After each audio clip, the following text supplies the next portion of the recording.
Can you believe it? 3 days and counting until the Minnesota State Fair. Yeah, every year on the first day, there are fairgoers who, camp out overnight. We've seen them. They want to be the first in line. Well, maybe not first in line, but one who's very close to the top, Amanda Riley. She's a dedicated super fan. Not only does she go to the fair every single day, she has custom daily schedules. She has State Fair tattoos. She is building up for a big week. Are you ready? Are you have you stretched out? I haven't fully stretched out yet, but I'm getting there. Amanda, welcome to Good Day. We're thrilled to have you here. Let's just backtrack. You go every single year, every day, but you were just telling us this wasn't, you didn't go as a kid. This kind of started later in life. Later in life, yeah. No, I mean, I obviously went a few times, but it was not a yearly thing for me. And I think I started going in college with just some friends, and I realized this is a magical place, and so I need to go as many times as I can go. It also conveniently falls over my birthday, so I think it kind of just snowballed from there. Well, maybe this is your way of all those years you didn't go, you're kind of making up for them a little bit. Yeah, for sure. This is what I find really fascinating. You must be an organized person because you got like a whole spreadsheet of activities, and not all of it involves food, which I think is interesting because we're always focused on the food because it's the State Fair. But you've actually got many places on the list that you're going to visit that have nothing to do with food. Yeah, I mean, I think you can find anything you want at the fair, obviously. So for foodies, I think it's amazing.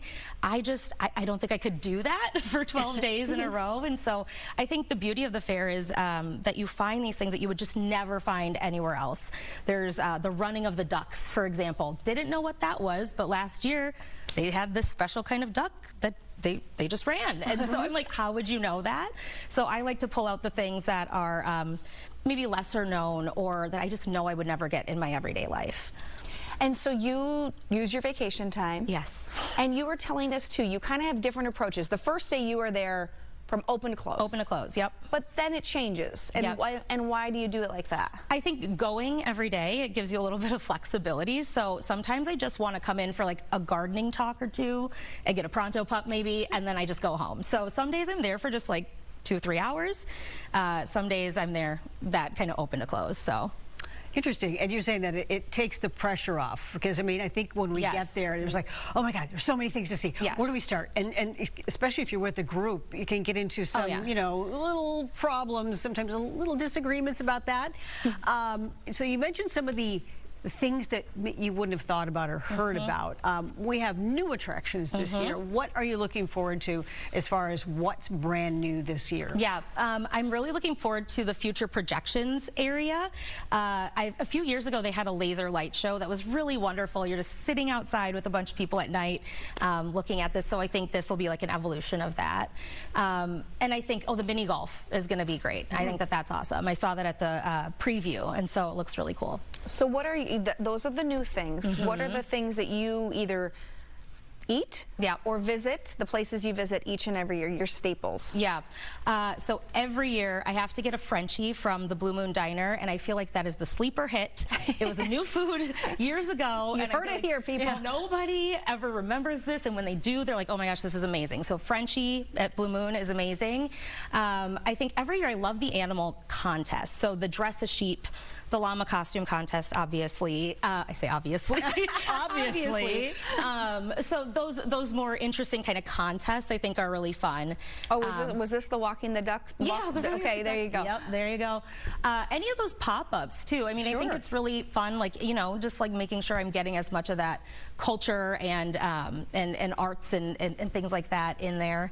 But I also do all of the State Fair exclusive drinks too, so that this year will be a big task because there's 65 of them. So good thing you've got time. I got time. I got 12 days. It's not all in one day. So okay, you have a canvas, also known as your skin. Yes. That you are dedicating part of it to the State Fair. You've got some State Fair tattoos. I've got a few. How did this start, and how many do you have?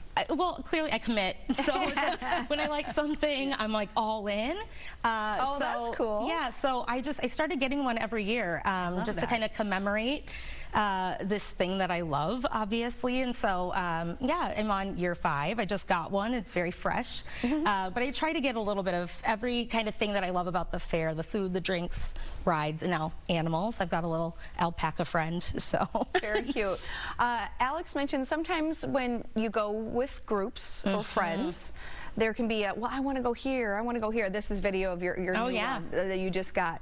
How do you do that? Or do you are you like, look friends, I've got our spreadsheet, this is what we're doing. No. Do you like to go by yourself? Yes. Okay.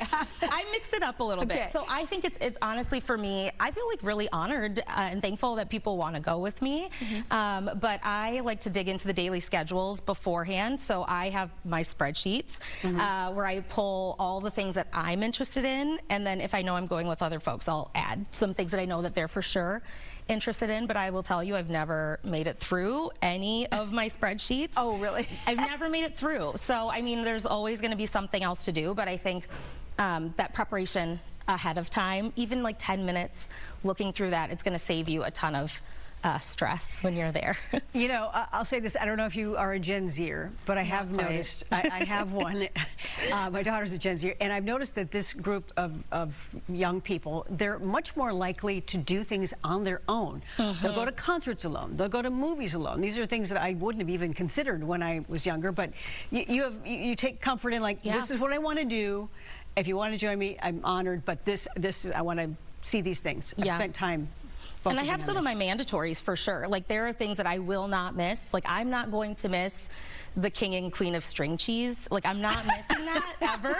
So it's like, you can join me if you would like to, or I'll find you later. So there are things that I will not miss, but then I'm flexible, you know, but that's why I like to go quite a few times, so I can have that alone time. And then when it's friend time, you know, I can do their thing. Okay, so since you're here and you're the expert, a couple of things. What do you have in your purse or backpack or whatever? What do you have with you, and where do you park? I always have a poncho, because even if it says no rain, sorry, it likely will on the day it says no rain. And I also always have an extra charger, and usually multiple cords for my friends. And then parking, honestly, I haven't cracked that nut yet, but if you go really early, you can find free on-street parking, so just go super early. I like it. Honesty. Yeah. I love it. Amanda, thank you. Thank you so much. We'll see you Thursday, maybe. You will see me. I love it. You can follow her on Instagram, by the way. I just look up My State Fair Lady. Love that. Clever.